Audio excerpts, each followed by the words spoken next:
Assalamualaikum, my name is Syed Mohammad Shah and you are watching SM Shah Academy। आज का जो हमारा lecture है वो बेसिकली है व्हाट इज़ मेथड। अब हम देखेंगे कि हमारे पास हम मेथड किस तरह बनाते हैं अपनी क्लास के अंदर, उसको किस तरीके से यूज़ करते हैं और इसकी कितने किस्म की टाइप्स हैं।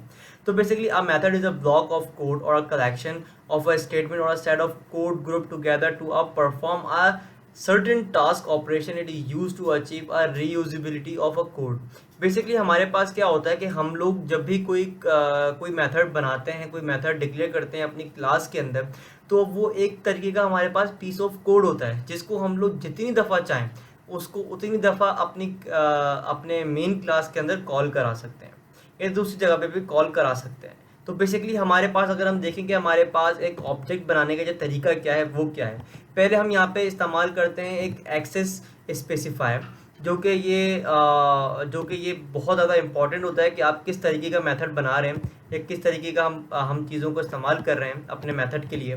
तो फिर हमारा होता है कि रिटर्न टाइप, कि हमारी रिटर्न टाइप क्या हो सकती है। हमारी रिटर्न टाइप इंटीजर हो सकती है, वॉइड हो सकती है।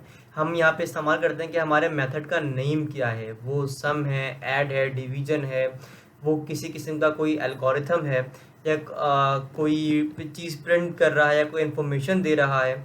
तो यहाँ पे हमारे पास हमारे मेथड का नाम होता है, एक यूज़फुल नेम होता है। फिर यहाँ पर होते हैं हमारे पैरामीटर्स हम लोग डिफाइन करते हैं कि वो किस तरीके का डेटा लेके जा रहा है। और फिर हमारे पास ये पूरा जो कहलाता है हिस्सा, ये कहलाता है हमारे पास हमारे मेथड की हेडर।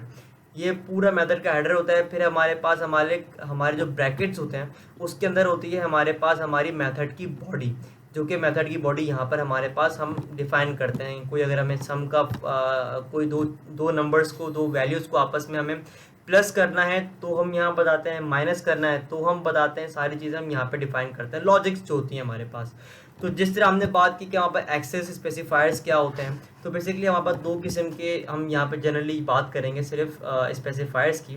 एक है पब्लिक और एक है प्राइवेट। बेसिकली जो पब्लिक हमारे पास स्पेसिफायर है उसको हम लोग थ्रू आउट जितनी भी हमारे पास क्लासेस हैं उनके अंदर इस्तेमाल कर सकते हैं। लेकिन जो हमारे पास प्राइवेट हमारे पास जो एक्सेस स्पेसिफायर है उसको हम सिर्फ उसी क्लास की बाउंड्री के अंदर ही यूज़ कर सकते हैं, उसको दूसरी जगह यूज़ नहीं कर सकते। अब हमारे पास जो है वो बेसिकली हमारे पास मेथड की दो टाइप्स होती हैं।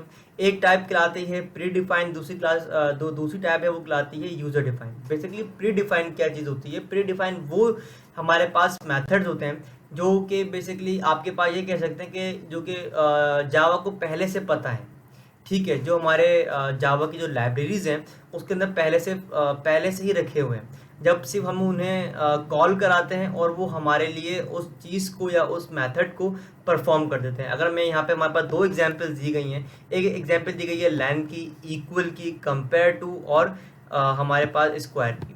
तो बेसिकली हमारे पास जो लेंथ वाला है उसमें हम लोग लेंथ चेक करते हैं। हमारे पास जो इक्वल्स टू है, इक्वल्स टू में हम ये चेक करते हैं कि ये नंबर इसके इक्वल है भी या नहीं है। और जो हमारे पास हमारे पास सम का होता है, मैक्सिमम मिनिमम का होता है, ये सारे के सारे हमारे पास प्री डिफाइंड मेथड्स होते हैं। अगर मैं आपको प्री डिफाइंड मेथड की एग्जांपल दिखाऊं कोड के अंदर, तो कोड के अंदर हमारे पास प्री डिफाइंड किस तरह से होता है। तो ये रही हमारे पास प्री डिफाइंड, जो हमने यहाँ पे यूज़ किया है मैक्स। बेसिकली ये जो मैक्स का जो प्री डिफाइंड मेथड है ये है हमारे पास, जो हमारे पास कौन सी लाइब्रेरी के अंदर है, वो हमारे पास जो लाइब्रेरी है उसका नाम है मैथ के अंदर हमारे पास होता है मैक्स। इस मैक्स के अंदर हम ये चेक करते हैं कि हमारे पास कौन सी वैल्यू जो है वो, या कौन सा इंटीजर जो है वो ग्रेटर देन है, या वो कौन सा किससे बड़ा है। तो अगर हम इसको रन करके चेक करें तो आपको नज़र आएगा कि हमारे पास इसका आउटपुट क्या आया। बेसिकली अगर हम इसका आउटपुट देखें तो वहाँ पर क्या आया है 9। तो बेसिकली हमारे पास जो प्री डिफाइंड जो मेथड्स होते हैं वो उसके पीछे एक लॉजिक लगी होती है जो कि हमें खुद नहीं लिखनी पड़ती, ठीक है। अब इसी तरीके से हम यहाँ पे चेक करते हैं कि हमारे पास यूज़र डिफाइंड मेथड्स क्या होते हैं।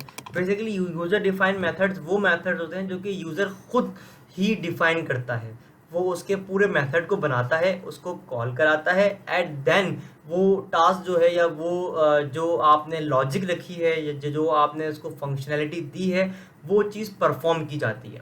तो बेसिकली हमारे पास जो हमारे पास यूज़र डिफाइंड मेथड है उसमें यही चीज़ें हैं। अगर हम उसको बनाने की तरह देखें कि हमारे पास क्या होता है, वही चीज़ कि हमने यहाँ पे एक्सेस मॉडिफायर यहाँ पे इस्तेमाल किया पब्लिक का, हमने यहाँ पे स्टैटिक यूज़ किया, इंटीजर ऐड, यहाँ पे जो हमने नाम जो उसका मेथड का नेम रखा है वो यूज़फुल नेम होता है। तो हमने यहाँ पे मीनिंगफुल नेम होता है जो हमने रखा है ऐड। फिर हमने यहाँ पे बताया कि यहाँ पे दो पैरामीटर हमें पास करने थे। एक हमने पास किया इंटीजर ए, एक पास किया इंटीजर बी। हमने यहाँ पे एक और इंटीजर जो है वो डिक्लेयर, एक और वेरिएबल जो है वो डिक्लेयर किया सी के नाम से। फिर हमने कहा यहाँ पे C is equal to A plus B और रिटर्न कर दो सी। तो जो हमारा इसका आउटपुट आएगा वो बेसिकली क्या आएगा कि हमारे पास वो ए और पी को प्लस करेगा। अब हम इसको इसके बेसिकली कोड की एग्जाम्पल्स को देखते हैं। तो अगर आप इसी कोड की एग्जाम्पल को देखें कि हमारे पास क्या है,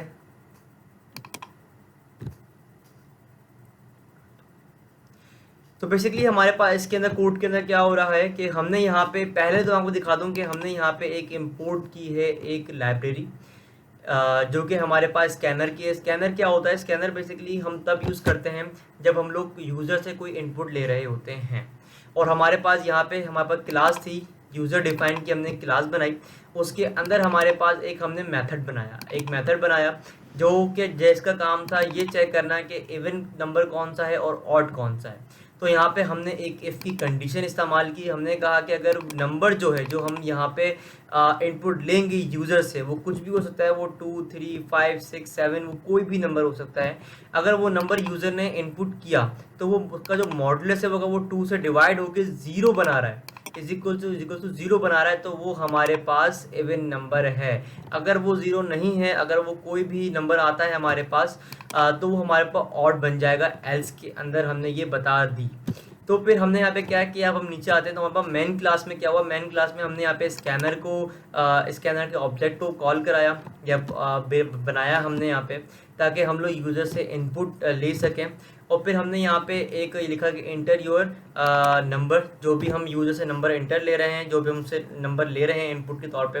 और फिर हमने यहाँ पे क्या किया, फिर हमने यहाँ पे उससे इंटीजर नंबर हमने यहाँ पे कहा जी नेक्स्ट इंटीजर के अंदर हमने उसको बुला लिया, यानी कि हमारे पास जो नंबर है वो कहाँ पर आया, इस वेरिएबल के अंदर आ गया, नेम के अंदर। और ये हमने यहाँ पे बताया कि हम यहाँ पे एक इंटीजर उससे गेट कर रहे हैं यूज़र से।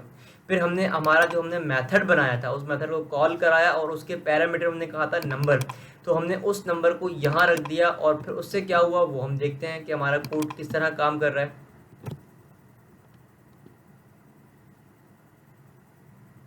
जिस तरह वो हमसे पूछ रहा है कि हमें एक नंबर एंटर करना है, अगर हमने यहाँ पे 4 दिया तो 4 बेसिकली हमारे पास एक इवन नंबर होता है। तो यहाँ देखें उसने हमें बता दिया कि हमारे पास जो 4 है वो एक इवन नंबर है।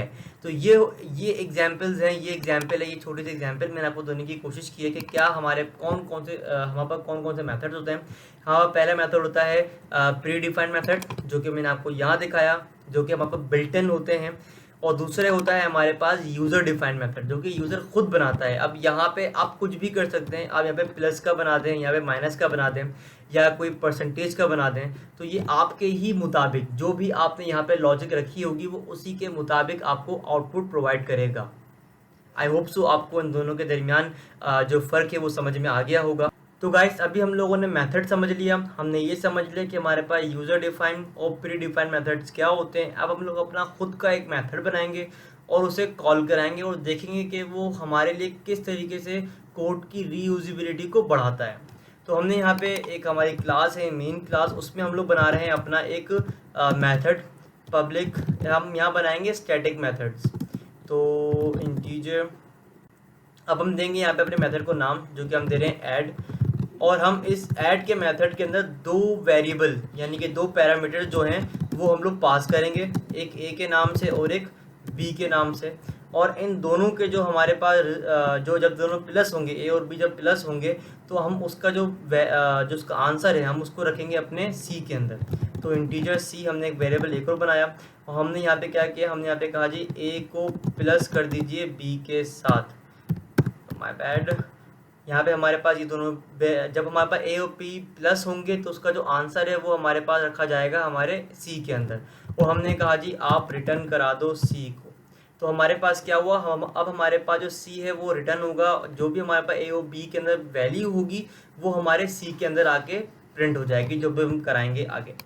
तो अब हमारे पास क्या हुआ, अब हमें यहाँ पे ऑब्जेक्ट बनाने की ज़रूरत नहीं है, क्योंकि हमारे पास जो स्टैटिक मेथड होता है वो विदाउट हमारे पास ऑब्जेक्ट के कॉल हो सकता है। तो हमने यहाँ पे क्या किया, हमने यहाँ पे ये करना है कि हमने कहा जी हमारे पास इंटीजर जो हमारे पास सॉल्यूशन 1 है उसके अंदर क्या है, उसके अंदर हमने यहाँ पे पहले अपने मेथड को कॉल कराया। ये हमारे पास ऐड का मेथड जो हमने पहले डिस्कस किया था कि हम किस तरह बनाते हैं और किस तरह से कॉल कराते हैं। और यहाँ पे हमने अपने जो वेरिएबल्स हैं उनकी यहाँ पे वैल्यू डाल दी, हमने कहा 1 + 2। अब देख रहे हैं यहाँ पे a आ गया, यहाँ पे b आ गया, यानी कि a की वैल्यू हो गई 1, b की वैल्यू हो गई 3। अब हम इसको प्रिंट कराएंगे। हमने यहाँ पे कहा जी system dot out dot print ln, और हमने यहाँ पे कहा जी अब हमें यहाँ पे सॉल्यूशन 1 प्रिंट करके दिखा दें। अब हम इसका पहले आंसर, इसका जो आउटपुट है वो देख लेते हैं, इसका आउटपुट क्या आया है। जैसे कि आप हमारा आउटपुट देख सकते हैं, इसका आउटपुट आया 3। तो हम यहाँ पे ये कर लेते हैं कि हम यहाँ पे कॉन्केटिनेट करा के इसके अंदर जो हमारी वैल्यू उसको अच्छे तरीके से दिखाते हैं। The sum of a + b, सही है। और अब हमने क्या बात की थी कि हम अपने कोड को रीयूजेबल किस तरह बना सकते हैं अपने मेथड को। ये देखिए मैंने एक दफ़ा मेथड बनाया है। अब मैं यहाँ पे क्या करूँगा, मैं जस्ट इसके वेरिएबल का नेम को चेंज करूँगा, इसके वेरिएबल को यहाँ पे कॉल कराऊँगा और यहाँ से अपनी जो हमारे पैरामीटर के अंदर जो वैल्यू है उसको चेंज करूँगा। यहाँ पे मैंने कहा जी 4 और यहाँ मैंने कर दिया 5 और यहाँ पे कर दिया 4, यानी कि अब मेरे पास a के वेरिएबल के अंदर वैल्यू है 5 और b के वेरिएबल के अंदर जो वैल्यू है वो है 4। अब हम जैसे इसको कॉल कराएंगे ऊपर का आंसर हमारे पास आएगा 3 और नीचे आकर आंसर आया 9। तो इस तरीके से हम अपने मेथड बना के उनको कॉल करा सकते हैं और हम अपने ताकि हम अपने कोड की रीयूजेबिलिटी को बढ़ा सकें। आई होप आपको समझ में आया होगा।